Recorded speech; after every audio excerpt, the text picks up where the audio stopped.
आज नामांकन से पहले मुख्यमंत्री आतिशी का रोड शो चल रहा है। थोड़ी देर में नामांकन दाखिल करेंगी आतिशी। कालकाजी से आम आदमी पार्टी ने आतिशी को उम्मीदवार घोषित किया है।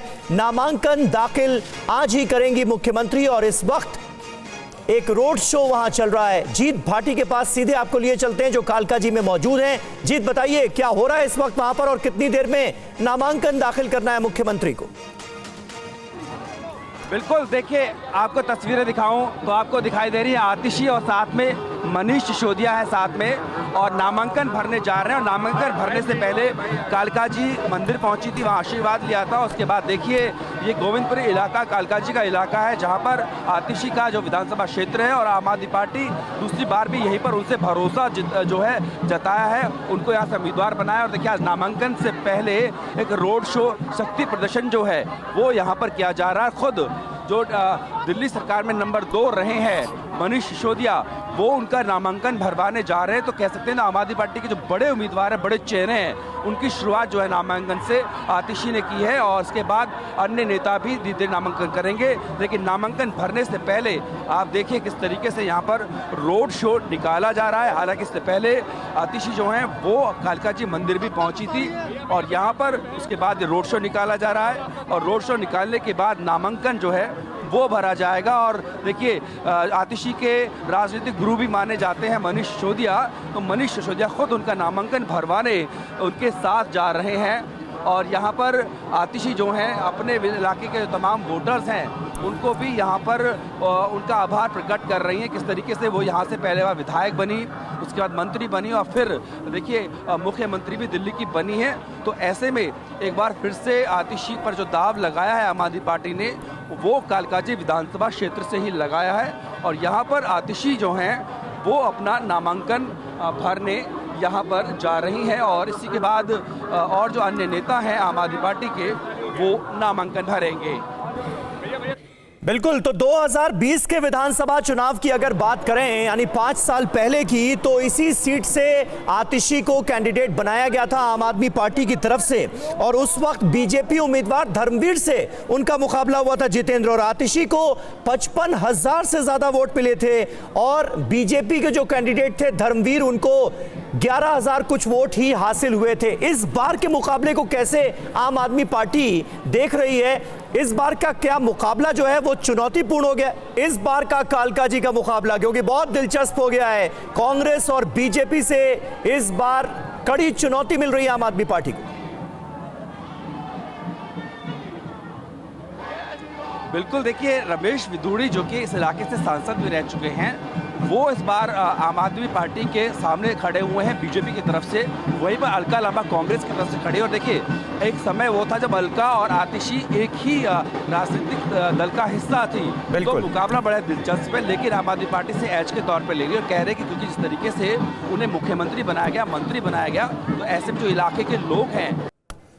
तो हम एक बार फिर से लौटेंगे जीत के पास, लेकिन तस्वीरें आप देखिए किस तरह से मनीष सिसोदिया भी मौजूद हैं और यहाँ पर इस पूरे इलाके में अलका लांबा खड़े हुए हैं। हालांकि अगर आप कांग्रेस का देखें परिणाम तो वो शिफर ही रहा था पिछले जो विधानसभा चुनाव थे।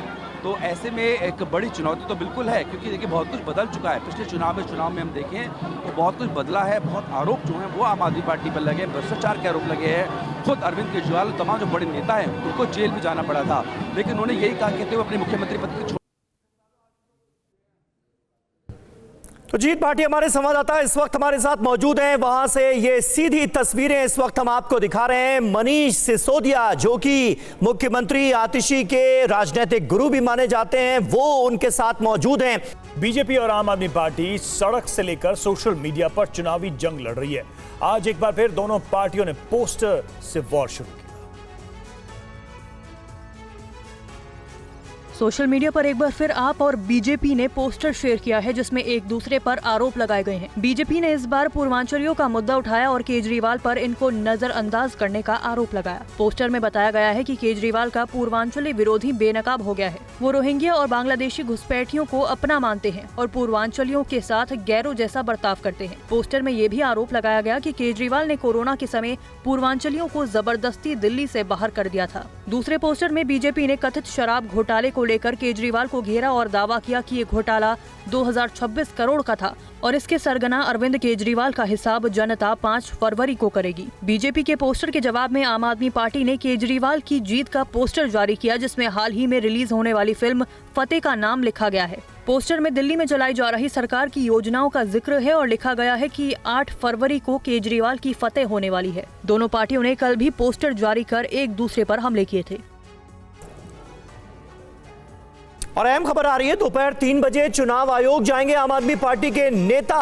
सीएम आतिशी भी साथ होंगी। केजरीवाल चुनाव आयोग जाएंगे। भगवंत मान, संजय सिंह, राघव चड्ढा, ये सभी आम आदमी पार्टी के बड़े नेता चुनाव आयोग पहुंच रहे हैं। अवध ओझा, जिन्हें पटपड़गंज से कैंडिडेट बनाया है पार्टी ने, उन्हें लेकर चुनाव आयोग से मिलेगी आम आदमी पार्टी। अवध ओझा का नाम दिल्ली की वोटर लिस्ट में शामिल नहीं किया गया है। आवेदन के बाद भी वोटर लिस्ट में अवध ओझा का नाम शामिल नहीं हुआ और अवध ओझा को चुनाव लड़ने से रोकने की कोशिश बता रहे हैं इसे अरविंद केजरीवाल। आज हम इलेक्शन कमीशन जा रहे हैं। हम लोग 3 बजे इलेक्शन कमीशन जाएंगे। मैं जाऊंगा, आतिशी जी जाएंगी, भगवंत मान जी जाएंगे, संजय सिंह जी जाएंगे और राघव चड्ढा जी जाएंगे। अवध कुमार ओझा जी हमारे पटपड़गंज से कैंडिडेट हैं। उनका वोट ग्रेटर नोएडा में बना हुआ था। उन्होंने दिल्ली में वोट बनवाने के लिए 26 दिसंबर को फॉर्म 6 भर दिया, आवेदन दे दिया। उन्हें वहां से कोई जवाब नहीं आया। किसी ने उन्होंने कहा कि चूंकि आपका ग्रेटर नोएडा में वोट बना हुआ है तो आपको फॉर्म 6 नहीं फॉर्म 8 भरना पड़ेगा ट्रांसफर के लिए। तो उन्होंने 7 जनवरी को फॉर्म 8 भर दिया। इलेक्टोरल ऑफिसर जो है दिल्ली की, उन्होंने एक ऑर्डर निकाला जिसमें उन्होंने लिखा कि 7 जनवरी लास्ट डेट है। मिस्टीरियसली एक दिन बाद दोबारा ऑर्डर निकाला और उसमें कह दिया 6 जनवरी लास्ट डेट है। यह दूसरा ऑर्डर क्यों निकाला गया? यह कानून के खिलाफ है, इलेक्शन कमीशन की गाइडलाइंस के खिलाफ है, इलेक्शन कमीशन के मैनुअल के खिलाफ है। तो आज हम चीफ इलेक्शन कमीशन से मिलेंगे और उनसे ये निवेदन करेंगे कि अवध ओझा का ट्रांसफर करवाया जाए ताकि वो अपना चुनाव नॉमिनेशन पेपर्स फाइल कर सके। और दिल्ली विधानसभा चुनाव में इस बार झुग्गी झोपड़ी का मुद्दा खूब उछाला जा रहा है। आम आदमी पार्टी ने आरोप लगाया कि बीजेपी झुग्गियों को तोड़ने का प्लान कर रही है, जिस पर दिल्ली के एलजी ने जवाब दिया है। क्या कहा, सुनिए। दिल्ली में झुग्गियों पर मचे संग्राम के बीच अरविंद केजरीवाल ने आरोप लगाया था कि बीजेपी दिल्ली की झुग्गियों को तोड़ने का प्लान बना रही है। केजरीवाल ने दावा किया था कि एलजी ने शकूर बस्ती झुग्गी को भी तोड़ने का नोटिस दिया है। इस पर एलजी ने सख्त एतराज जताया और केजरीवाल के दावे को बेबुनियाद बताया। वहाँ उन्होंने शकूर बस्ती की झुग्गियों के विषय में जो बयान दिया वो सरासर झूठ है। उन्होंने 27 दिसंबर की डीडीए की बैठक का हवाला देते हुए कहा कि एलजी ने इस जमीन का लैंड यूज चेंज कर दिया है। डीडीए ने ना तो इस बस्ती का लैंड यूज चेंज किया है और ना ही डीडीए ने कोई इविक्शन अथवा डिमोलिशन नोटिस दिया है। श्री केजरीवाल जानबूझकर कोरा झूठ बोल रहे हैं और लोगों को गुमराह कर रहे हैं। 27 दिसंबर की मीटिंग में चर्चा हुई थी, वह रेलवे की दूसरी खाली जमीन है जिस पर कोई भी झुकी नहीं है। और इस बीच राहुल गांधी आज आम आदमी पार्टी से अलग हटकर दिल्ली में अपने चुनावी अभियान का आगाज करेंगे। इस पर बीजेपी नेता मुख्तार अब्बास नकवी ने क्या कहा, सुनिए। देखो, चाहे राहुल गांधी जी हो चाहे कांग्रेस पार्टी हो, उनको इस बात का अच्छी तरह एहसास है कि सांप्रदायिक जो तुष्टीकरण का छल था वो समावेशी सशक्तिकरण के बल से ध्वस्त हो चुका है। और जब सांप्रदायिक तुष्टीकरण का छल समावेशी सशक्तिकरण के बल से ध्वस्त हो, चाहे वो कहीं से भी रैली करें, उनका जो है वो उसको कोई फ़ायदा होने वाला नहीं है। और उनको इस बात का भी अच्छी तरह एहसास है कि जो गुनाहों का उनका गटर था और गठबंधन का उस पर शटर लगाया था, वो गुनाहों के गटर पर गठबंधन का शटर भी काम नहीं किया। आज जो है वो खुद उनके लोग कह रहे हैं कि दोस्त दोस्त ना रहा, साथ साथ ना रहा, साथियों का साथियों पे एतबार न रहा। तो अब ग्रैंड ओल्ड पार्टी के खटारा को जो है वो आज उनका किसी तरह का सहारा नहीं मिल रहा है, धक्का देने वाला सहारा भी नहीं मिल रहा है। कि ये जो हार की हताशा में गठबंधन का तमाशा हुआ था वो टाई टाई फिश हो गया। तो आज जो है वो सारे के सारे कह रहे हैं कि दोस्त दोस्त ना रहा, साथ साथ ना रहा, साथियों का साथियों पे एतबार न रहा। और महाराष्ट्र के शिरडी में गृह मंत्री अमित शाह ने शरद पवार और उद्धव ठाकरे पर दगा करने का आरोप लगाया था, जिस पर शिवसेना यूबीटी ने पलटवार किया है। इंडी अलायंस की स्थिति क्या है? अमित शाह ने शरद पवार और उद्धव ठाकरे का नाम लेकर कहा था कि धोखा देने वाले नेताओं की राजनीति को जनता ने 20 फीट नीचे दफना दिया है।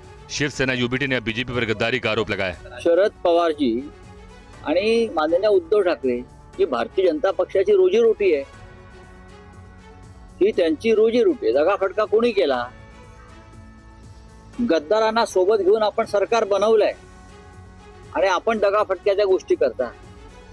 या देशामध्ये गद्दारीला जर कोणी खतपाणी घातला असेल बेमानी घटनाबाह्य कामानं, तर ते भारतीय जनता पक्षानं खास करून नरेंद्र मोदी आणि अमित शहानी घातलेलं आहे। आणि हे अमित शहा स्वाभिमानी महाराष्ट्रात येऊन बाळासाहेब ठाकरेंच्या शिवसेनेवर टीका करतात। संजय राउत ने इंडिया गठबंधन में पड़ रही दरार पर कहा कि इसे बचाने के लिए संवाद की जरूरत है। कांग्रेस को चाहिए कि वो ममता बनर्जी, डी राजा, उमर अब्दुल्ला और तेजस्वी के साथ साथ शिवसेना यूबीटी से भी चर्चा करे।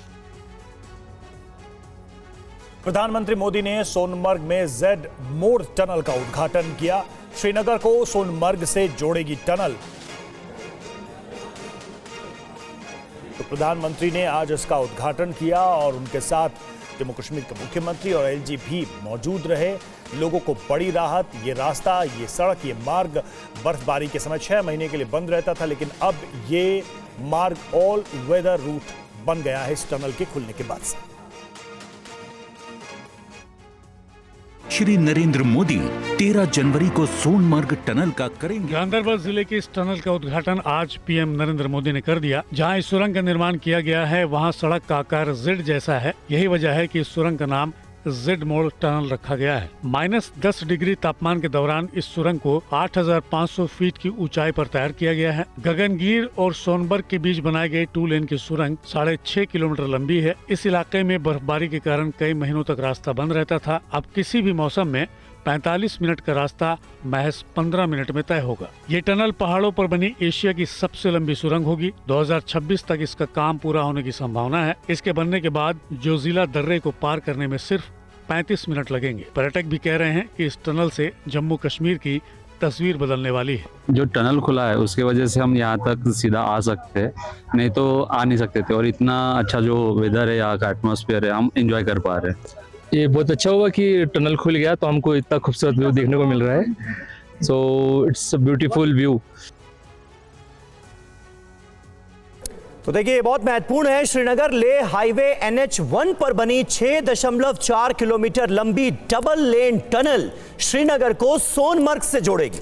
इस समय हम श्रीनगर लेह राष्ट्रीय राजमार्ग पर मौजूद है और आपको मैं तस्वीरें दिखाऊं।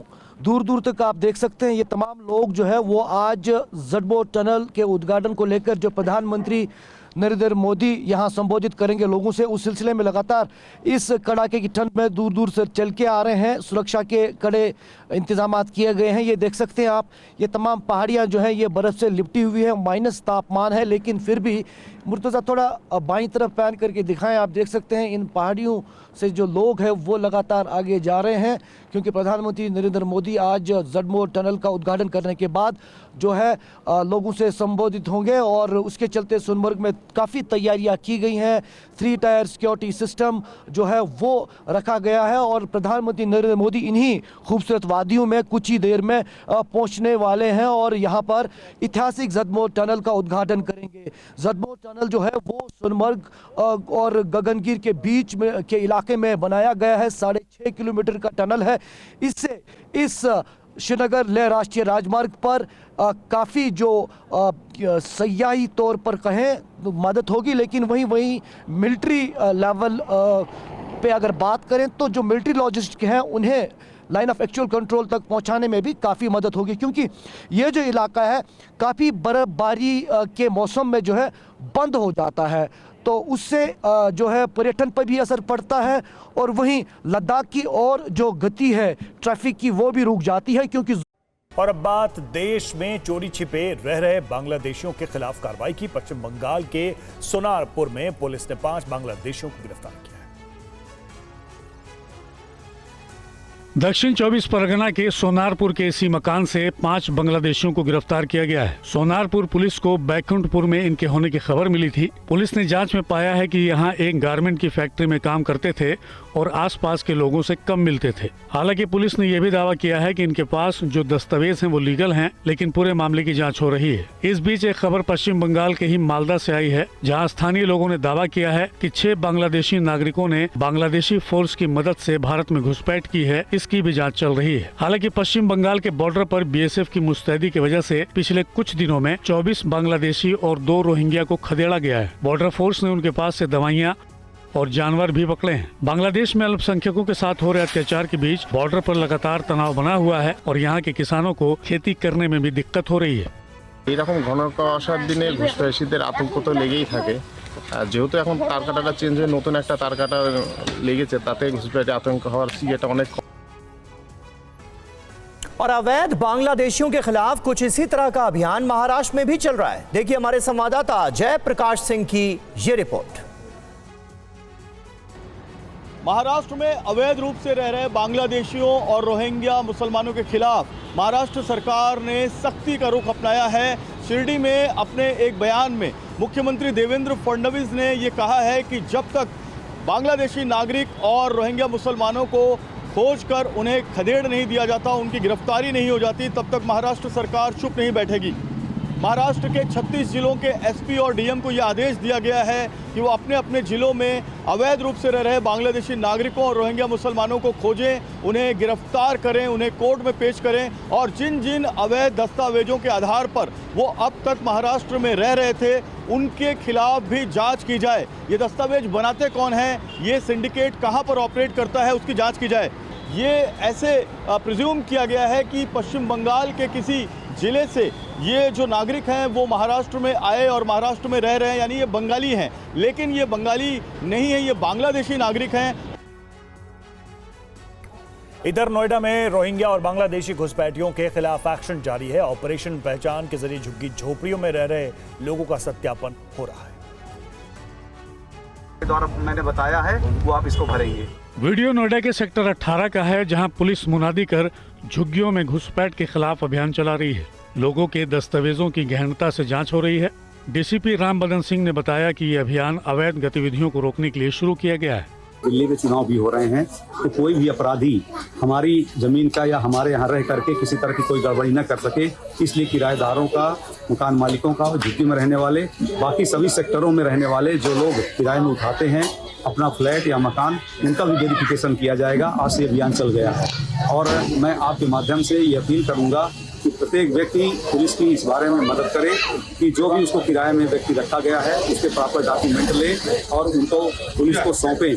देश में घुसपैठियों से बड़ा खतरा है, इससे कई इलाकों में क्राइम भी बढ़ा है। वहीं पुलिस के मुताबिक दिल्ली चुनाव और महाकुंभ जैसे बड़े आयोजनों की सुरक्षा सुनिश्चित करने के लिए अभियान चलाया गया है। इस अभियान के जरिए घुसपैठियों के खिलाफ सख्त कार्रवाई हो रही है।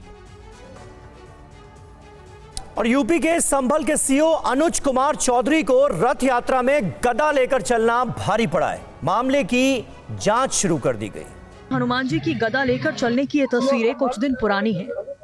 संभल के सीओ की इसे लेकर काफी आलोचना हुई थी। इसके बाद मामले की जांच शुरू कर दी गई है। आपको बता दें कि सदर सीओ अनुज कुमार चौधरी रथ यात्रा के साथ गदा लेकर चल रहे थे। पूर्व आईपीएस अमिताभ ठाकुर की शिकायत पर यह जांच शुरू की गई। उन पर धार्मिक यात्रा में हनुमान जी की गदा उठाने और वर्दी में धार्मिक कार्यक्रमों में शामिल होने का आरोप है। अमिताभ ठाकुर आजाद अधिकार सेना के राष्ट्रीय अध्यक्ष भी हैं, जिन्होंने मामले की शिकायत डीजीपी से की थी। शिकायत में कहा गया है कि उत्तर प्रदेश सरकारी सेवक आचरण नियमावली 1956 के नियम 3 और 4 के उल्लंघन के साथ कई कानूनों को तोड़ा गया।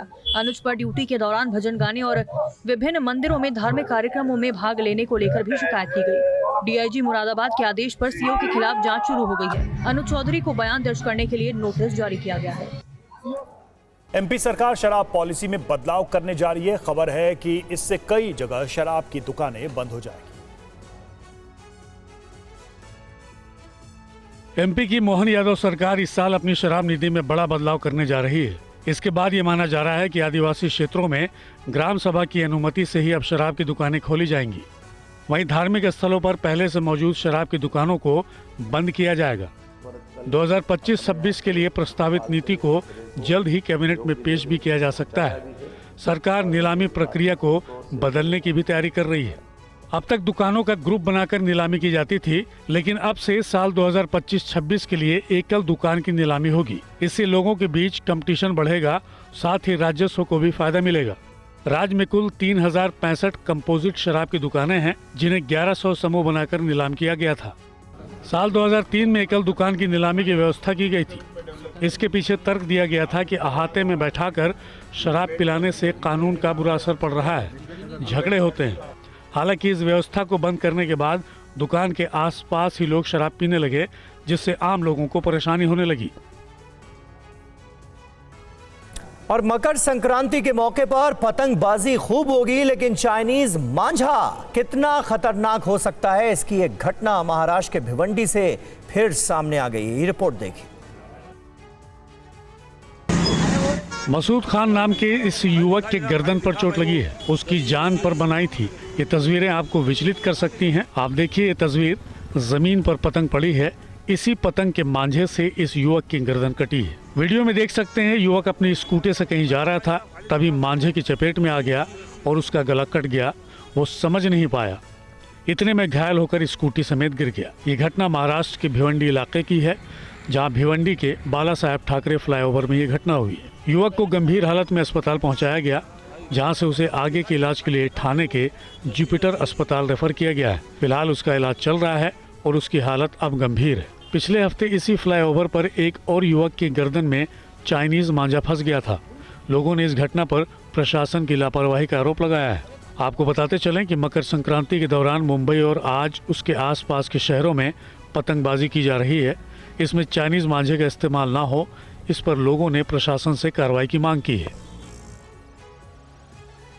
और सीएजी रिपोर्ट को लेकर कोर्ट के आए ऑब्जर्वेशन पर दिल्ली में बीजेपी प्रेस कॉन्फ्रेंस कर रही है। आइए सुनते हैं क्या है, जो कि अब चंद दिनों की मेहमान है। परंतु उसके बाद आप आकर सवाल नहीं पूछते, सवाल ही पूछते रहते हैं, जवाब नहीं देते। चलिए, राजनीतिक जवाब मत दीजिए, वो तो आपकी स्टाइल और फितरत समझते हैं कि आकर अनेक प्रकार के अनर्गल आरोप और आक्षेप लगाना आम आदमी पार्टी की फितरत है। परंतु मैं आपसे कहना चाहता हूं, जो आपकी संवैधानिक अपरिहार्यता है, जो आपका संवैधानिक कर्तव्य है, उसका आप जवाब देने से कब तक बचने का प्रयास करते रहेंगे, यह मैं केजरीवाल जी से पूछना चाहता हूं। और मुझे लगता है कि यह संगति का असर भी हो सकता है। जैसे जब से ये लोग कांग्रेस के साथ गए थे, तो भले ही साथ में गए, अलग हो गए, मगर वायरस तो साथ में लेके आ ही गए। तब ये लोग आरोप लगाते थे ना कि कांग्रेस में पीएम तो है, पर एक सुपर पीएम भी है। तो आज वही रोग इनके अंदर आ गया, एक सीएम तो है, एक सुपर सीएम भी है। तो जैसे डॉक्टर मनमोहन सिंह ने कभी सदन के पटल पे बोला था, जब उनसे जवाब पूछे जाते थे कि 100 जवाबों से अच्छी है मेरी ये खामोशी, जिसने न जाने कितने सवालों की आबरू रख ली। मगर ये तो खामोश रहने वाले हैं ही नहीं, ये तो हल्ला मचाने वाले हैं। तो मुझे लगता है कि आज केजरीवाल जी जो करने का प्रयास कर रहे हैं, वो शायद ये कहने का प्रयास कर रहे हैं कि 100 जवाबों से अच्छा है मेरा ये बवाल। जो रोज आकर कुछ ना कुछ बोलना शुरू कर देते हैं, 100 जवाबों से अच्छा है मेरा ये बवाल, ताकि आर्थिक घोटाले के हर पहलू से बचते रहें केजरीवाल। तो इसलिए हम उनसे साफ साफ पूछना चाहते हैं कि आम आदमी पार्टी जवाब दे कि उसने अनेकानेक सीएजी की रिपोर्ट्स क्यों नहीं सदन के पटल पर रखी हैं, और यदि उनके सेक्रेटेरिएट ने लिख के दिया है कि it is of no use, तो कृपया वो आके साफ स्पष्ट करें कि संवैधानिक अपरिहार्यता को पूरा करने न के पीछे नो यूज कहना, उसकी उपयोगिता न कहना कि आपने को संविधान से ऊपर समझना है या नहीं। आप सीएम से ऊपर तो अपने को समझ रहे हैं, ये समझ सकते हैं, पर अब लग रहा है आप अपने को संविधान से भी ऊपर समझ रहे हैं। धन्यवाद। तो आम आदमी पार्टी को लेकर सवाल उठाए हैं। सुधांशु त्रिवेदी प्रेस कॉन्फ्रेंस कर रहे थे और सीधे तौर पे उन्होंने कहा कि जो सवाल पूछे जा रहे हैं सीएजी की रिपोर्ट को लेकर, उसका जवाब देने के बजाय आम आदमी पार्टी और केजरीवाल उन सवालों से बच रहे हैं और खुद ही सवाल पर सवाल किए जा रहे हैं। और खबरों में आगे बढ़ते हैं। पौष पूर्णिमा के मौके पर आज से प्रयागराज में महाकुंभ शुरू हो चुका है। साधु संतों के साथ श्रद्धालु संगम में डुबकी लगा रहे हैं। टीवी 9 संवाददाता कुमार कुंदन की ये ग्राउंड रिपोर्ट देखिए। महाकुंभ की शुरुआत हो चुकी है और देश दुनिया के कई अलग अलग हिस्सों से लोग आए हुए हैं स्नान करने के लिए। एक पूरी टीम आई है। आप लोग कहाँ से आए हैं? हम हिमाचल प्रदेश जिला शिमला से आए हुए हैं। जी, स्नान हो गया आप लोगों का? स्नान हो गया। हर हर गंगे, जय माँ गंगे। बहुत अच्छा स्नान हुआ। कैसा रहा? ठंड वंड नहीं लगी आपको? मन को बहुत शांति मिल गया। हम गुजरात से आए, ये हिमाचल से। हमारे दोस्त हैं। कितने बजे सुबह स्नान किया? हम 6 बजे कर लिया था, 6-7 बजे हमने। बिल्कुल। और कोई दिक्कत, कोई परेशानी? नहीं, कोई दिक्कत नहीं, सब बढ़िया। आप लोग योगी बाबा ने बहुत अच्छा इंतजाम किया। बहुत अच्छा हुआ है। योगी जी की बहुत अच्छी वो है जो यहाँ पे हमारे को इतनी अच्छी, इसके पहले देखा ही नहीं था। यहाँ आने के बाद एक जो अनुभूति प्राप्त हो रही है, तो लग रहा है कि वास्तविक में उत्तर प्रदेश सरकार ने व्यवस्थाएं की हैं। सामने संगम और उसके ठीक किनारे पे यहाँ पे लोग खड़े हैं। ये यूपी गवर्नमेंट ने जो इंतजाम किया बहुत अच्छा इंतजाम है। वहीं यूपी के गाजीपुर से समाजवादी पार्टी के सांसद अफजाल अंसारी ने आरोप लगाया कि महाकुंभ में बजट बढ़ाकर ठेकेदारों को फायदा पहुंचाया गया और जरूरत से ज्यादा पैसा खर्च किया जा रहा है। करीब 1.5 महीने तक चलने वाले प्रयागराज महाकुंभ की शुरुआत हो गई है, लेकिन इस शुरुआत के दिन ही गाजीपुर से एसपी सांसद अफजाल अंसारी ने तैयारियों पर भ्रष्टाचार का आरोप लगाया है। अफजाल अंसारी ने बजट 4 गुना बढ़ाए जाने पर सवाल खड़े किए हैं। सवाल उठ रहा है कि बजट जो 4 गुना बढ़ाया गया है, तो बजट का कहीं इस्तेमाल भी हो रहा है या लूट हो रही है। कई लोगों ने ये बातें बताई। चर्चा में ये बात है कि ठेकेदारों की कमाई के साधन बनाए गए। जहां 10 पैसे के खर्च की जरूरत है, वहां 10,000 खर्च किया गया है। प्रयागराज महाकुंभ 2025 के लिए उत्तर प्रदेश सरकार ने 5,435 करोड़ रुपए का बजट तय किया है। कुल मिलाकर आयोजन का अनुमानित खर्च लगभग 7,500 करोड़ रुपए तक हो सकता है, जिसमें केंद्र सरकार का 2100 करोड़ रुपए का योगदान भी शामिल है। एक आंकड़े के मुताबिक 2019 के कुंभ के मुकाबले प्रयागराज महाकुंभ का बजट इस बार 4200 करोड़ से भी ज्यादा है। और आइए आपको एक बार फिर लिए चलते हैं सोनमर्ग में जेड मोड़ टनल के उद्घाटन के बाद एलजी मनोज सिन्हा क्या कह रहे हैं, सुनते हैं। रेखा बनेगी। इससे न सिर्फ सोनमर्ग में टूरिज्म सेक्टर की किस्मत खुलेगी, बल्कि 12 महीने यातायात चालू होने से इस इलाके की सामाजिक और आर्थिक दशा भी बदलेगी। स्थानीय अर्थव्यवस्था की गतिशीलता तथा विंटर टूरिज्म के लिए यह टनल एक गेम चेंजर साबित होने वाली है। मुझे लगता है कि सामरिक दृष्टि से भी आज हमने एक बड़ी छलांग लगाई है और सेनाओं के पराक्रम एवं पुरुषार्थ को मजबूत बुनियादी ढांचे का सहारा इसके कारण मिल रहा है। निर्माणाधीन जोजिला टनल का कार्य मुझे लगता है कि 26 तक पूरा हो जाएगा। लेह लद्दाख तक पूरे वर्ष कनेक्टिविटी इसके कारण सुनिश्चित होगी। दुर्गम इलाकों तक निर्बाध आवश्यक सेवाएं पहुंचाने में सफलता मिलेगी। माननीय प्रधानमंत्री जी के नेतृत्व में जिस तेज गति से जम्मू कश्मीर में रोड एवं टनल इंफ्रास्ट्रक्चर का निर्माण हुआ है और हो रहा है, मुझे लगता है यह अभूतपूर्व है। और मैं नाम लूं शायद जरूरत नहीं है, लेकिन अनेक राष्ट्रीय राजमार्ग हैं और मोटे तौर पर लगभग 1.5 लाख करोड़ रुपए के रोड और हाईवे के प्रोजेक्ट आज जम्मू कश्मीर में चल रहे हैं। जम्मू दिल्ली अमृतसर कटरा एक्सप्रेसवे, बारामूला कुपवाड़ा त्रेगाम राष्ट्रीय राजमार्ग, बारामूला उरी राजमार्ग, Pattan bypass, Baramulla bypass, Srinagar bypass, अनेक ऐसी सड़कें जिनसे यहाँ की कनेक्टिविटी काफी बेहतर हुई है। महाकुंभ के बीच अब गंगा दशहरा की बात करते हैं। पश्चिम बंगाल की सीएम ममता बनर्जी ने एक बार फिर कहा है कि केंद्र सरकार कुंभ मेले में हजारों करोड़ देकर सहयोग करती है, लेकिन गंगा सागर की तरफ देखती भी नहीं। কুম্ভ মেলায় হাজার হাজার কোটি টাকা দিয়ে সাহায্য করেন কেন্দ্রীয় সরকার, কিন্তু গঙ্গাসাগরের দিকে ওরা তাকিয়েও দেখেন না।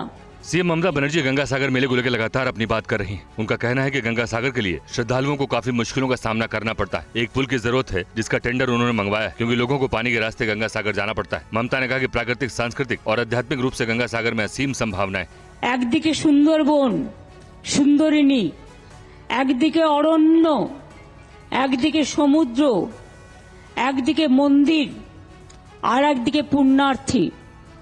এই বিরাজমান জিনিস এটা সাগরের পাশে, মানে সাগরের মধ্যেই প্রায়। আর কুম্ভ মেলা যেটা হয়, তিনটে নদীর একটা মিলনস্থল পাহাড় আছে, মানে একটা বদ্বীপ, একটা শুকনো জায়গা আছে। कहा जाता है कि सारे तीर्थ बार बार, गंगा सागर एक बार। इस बीच गंगा सागर मेले में 1 जनवरी से रविवार शाम तक 42 लाख श्रद्धालुओं ने आस्था की डुबकी लगाई। उम्मीद जताई जा रही है कि 15 जनवरी तक यह आंकड़ा 1 करोड़ पार कर जाएगा। मेले की सुरक्षा को लेकर पुख्ता इंतजाम किए गए। तो एक तरफ महाकुंभ की शुरुआत हो गई है और दूसरी तरफ समाजवादी पार्टी ने ये आरोप लगाया है कि फिजूल खर्ची की जा रही है, ठेकेदारों को फायदा पहुंचाने की कोशिश की जा रही है। दूसरी तरफ ममता बनर्जी की तरफ से भी कई सवाल खड़े किए गए हैं कि कुंभ में तो पैसे दिए जा रहे हैं, लेकिन गंगा सागर को नजरअंदाज किया गया है। महाकुंभ का शुभारंभ हो चुका है। सुबह से ही श्रद्धालु संगम तट पर आस्था की डुबकी लगा रहे हैं। अब तक लाखों श्रद्धालु महाकुंभ में अमृत स्नान कर चुके हैं। पौष पूर्णिमा पर आज पहला स्नान है। संगम पर हर घंटे 2 लाख लोग स्नान कर रहे हैं। आज से ही 45 दिन का कल्पवास शुरू हो गया है। दावा किया जा रहा है कि इस बार महाकुंभ में 40 करोड़ से ज्यादा भक्त आएंगे।